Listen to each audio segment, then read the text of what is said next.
Ciao a tutti e bentornati in un nuovo video. Amici, la storia che sto per raccontarvi riguarda uno dei misteri mai risolti più scioccanti della storia, una vicenda al limite tra il true crime e il paranormale. In una piccola fattoria chiamata Interkaifeck a Weidhofen, circa 70 km a nord di Monaco di Baviera, si fa teatro di uno dei massacri più sconcertanti della storia tedesca. In un piccolo villaggio, un'intera famiglia di contadini all'improvviso è vittima all'interno della propria casa di fatti davvero inquietanti, per poi degenerare in uno degli omicidi più sconvolgenti e misteriosi, secondo me.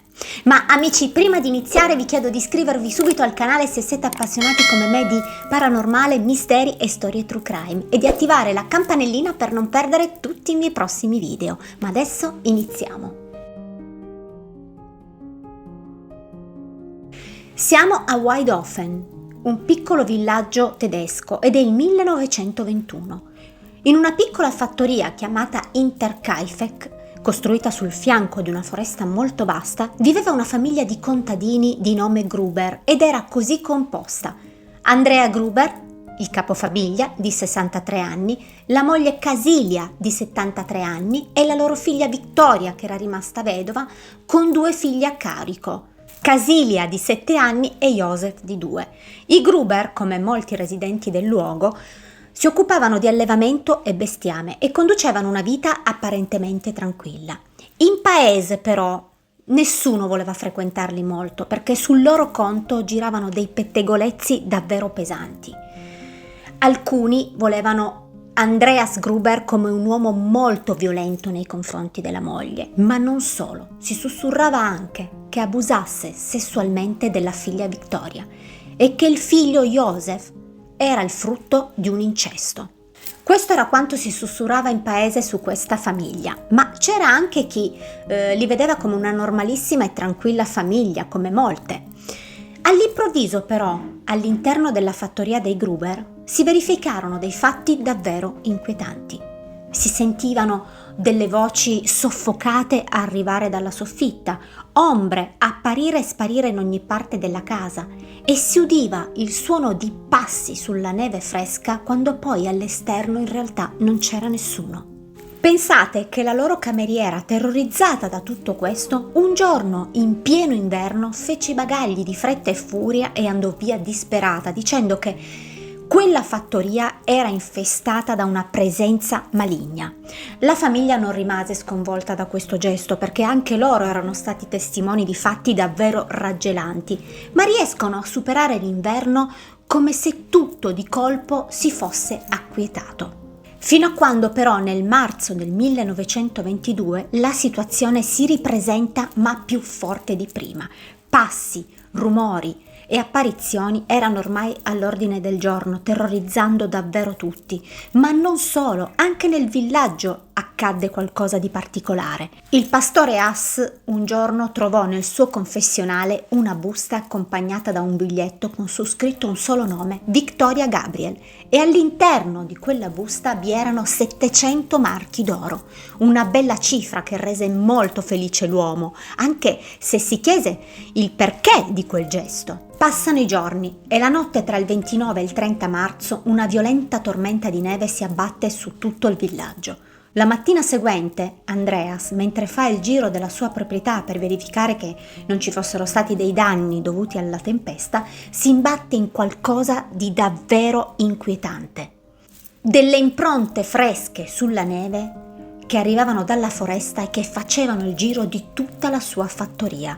Andreas, incuriosito, iniziò a seguirle per vedere dove conducevano, e queste impronte che ritornavano al bosco ad un certo punto svanivano nel nulla, come se qualcuno fosse stato messo lì e poi prelevato dall'alto, e questa cosa lo turbò davvero tantissimo.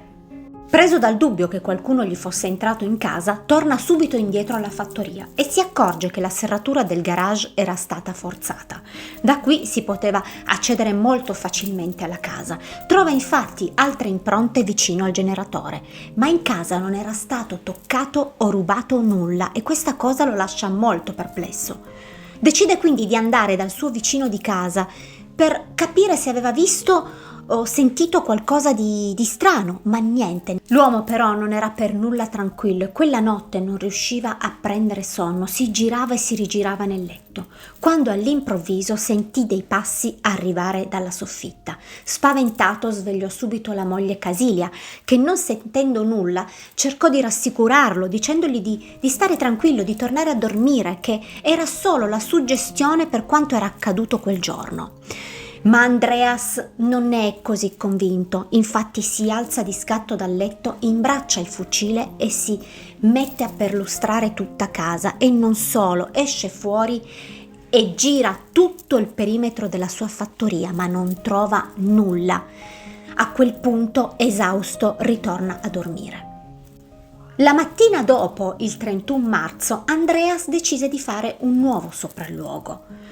Ma quando esce dalla porta di casa si accorge subito che lì per terra, davanti a lui, semisepolto dalla neve, c'è un quotidiano che né lui né la moglie avevano richiesto. Decide quindi di andare a parlare subito con il postino e chiedergli qualche spiegazione, ma l'uomo, molto sorpreso, dice che lui non aveva fatto alcuna consegna per loro quella mattina. Andreas è sempre più sconcertato e comincia a convincersi del fatto che qualcuno sia introdotto in casa sua e che vive di nascosto in soffitta oppure nel bosco, e trova conferma di questo pensiero quando le chiavi dello scrittoio dove lui teneva i suoi oggetti di valore sparirono e non vennero mai ritrovate.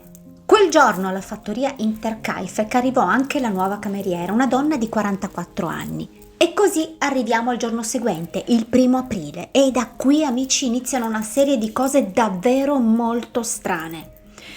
Quella mattina la maestra di Casilia nota subito l'assenza della bambina, ma non dà molto peso alla cosa perché era già capitato ogni tanto che Casilia rimanesse a casa da scuola. La sera stessa, invece, il falegname del villaggio, mentre passava davanti alla fattoria, venne accecato dalla luce di una torcia.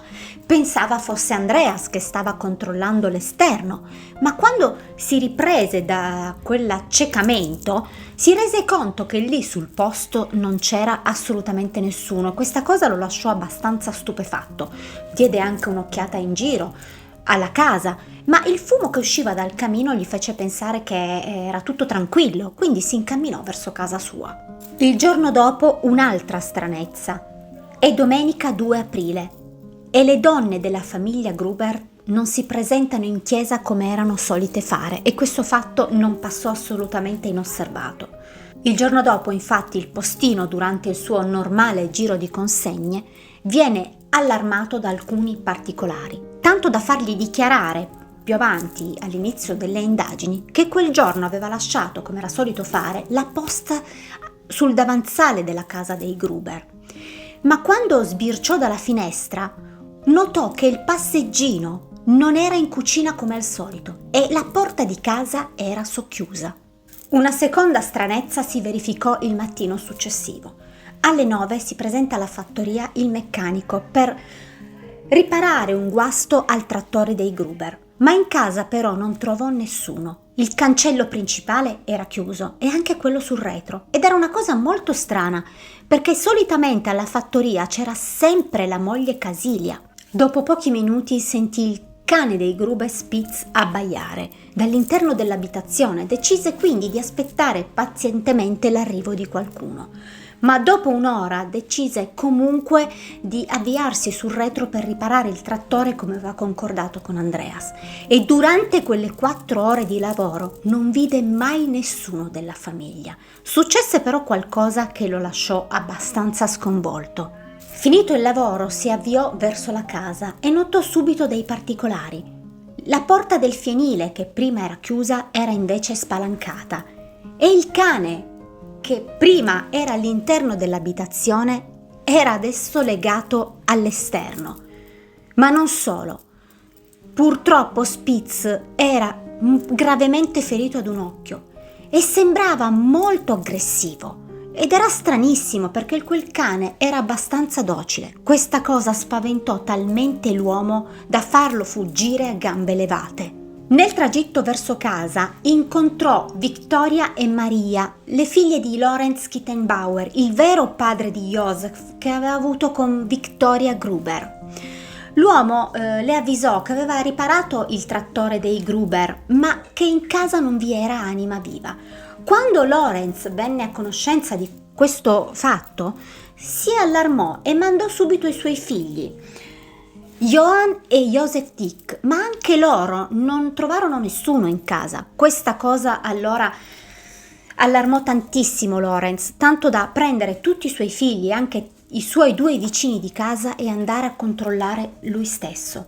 Quando arrivarono alla fattoria, i 3 uomini entrarono dalla stalla e quello che videro li sconvolse per sempre. 4 cadaveri erano buttati l'uno sull'altro in mezzo alla paglia e il cane sporco di sangue abbaiava inferocito.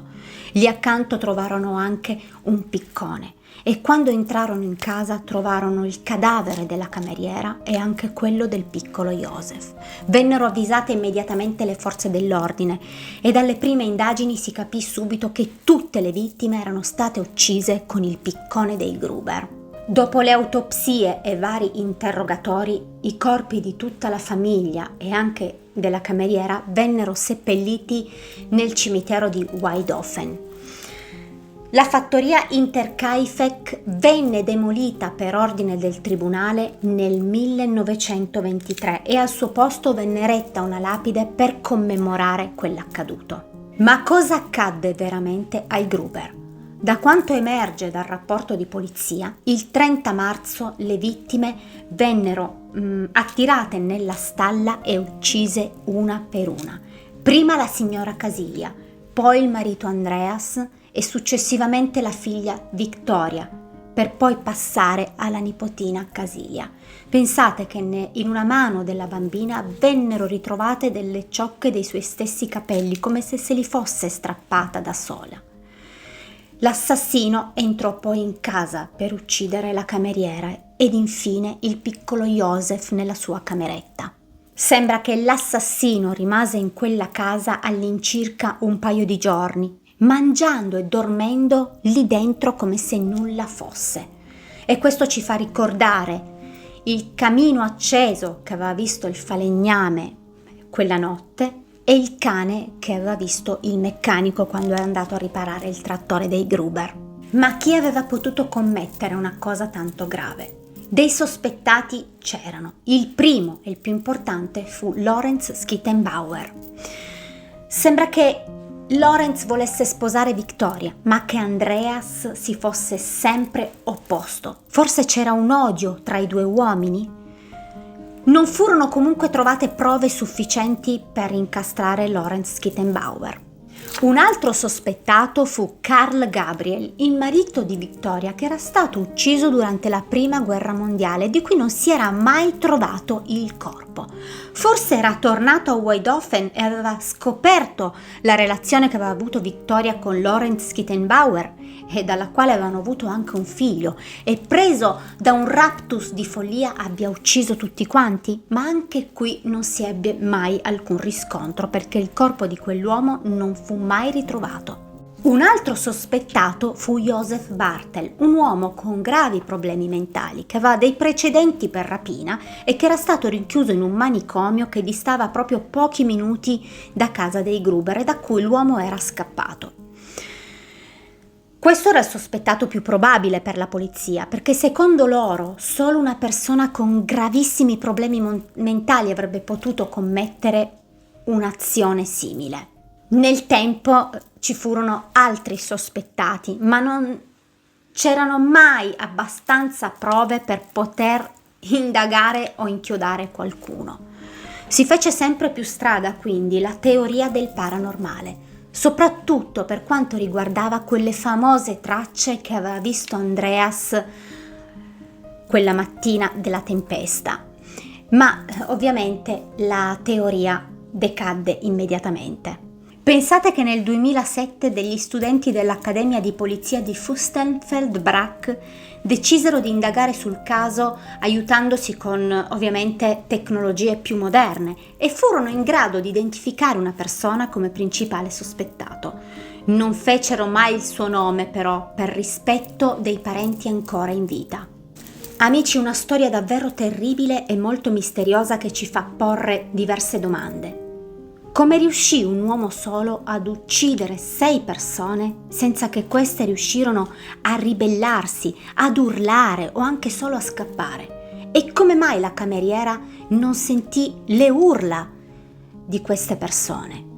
Come li attirò quasi tutti nel fienile? Come mai la bambina aveva nel suo palmo le sue stesse ciocche di capelli? Un'altra cosa molto strana era che l'assassino si fermò alla fattoria per alcuni giorni senza mai aver paura di essere scoperto. Cosa vuol dire? Che forse era già all'interno di quella casa da giorni prima? E poi chi era? Un estraneo o un residente del posto? È qui che arrivò la teoria del paranormale. Oltre alle impronte della neve, forse c'era stato un violento poltergeist che aveva ucciso tutti quanti a picconate. Amici, una storia davvero allucinante. Fatemi sapere se la conoscevate e che cosa ne pensate in merito. Ditemi la vostra nei commenti perché sono curiosa. Questa è una storia che mi ha davvero lasciato scioccata. Io una mia teoria ce l'ho e secondo me l'assassino potrebbe essere il marito di Victoria, quel militare che era morto durante la prima guerra mondiale di cui non si era mai ritrovato il corpo. Oltretutto possiamo pensare che essendo addestrato a tecniche di guerriglia abbia potuto sicuramente far sparire le impronte sulla neve, occuparsi dei cadaveri, insomma secondo me potrebbe essere lui. Oltretutto non dimentichiamoci che era anche una persona di famiglia, quindi non avrà avuto paura di essere scoperto, non ha avuto neanche sicuramente difficoltà ad attirare i suoi familiari nella stalla. Comunque questa è solo una mia ipotesi, campata lì, ragionandoci ho pensato questo. Siamo arrivati al termine di questo video. Se questa storia vi è piaciuta, mi raccomando lasciatemi un like. Io vi mando un bacio grande e ci vediamo la prossima settimana con una nuova storia. Ciao amici!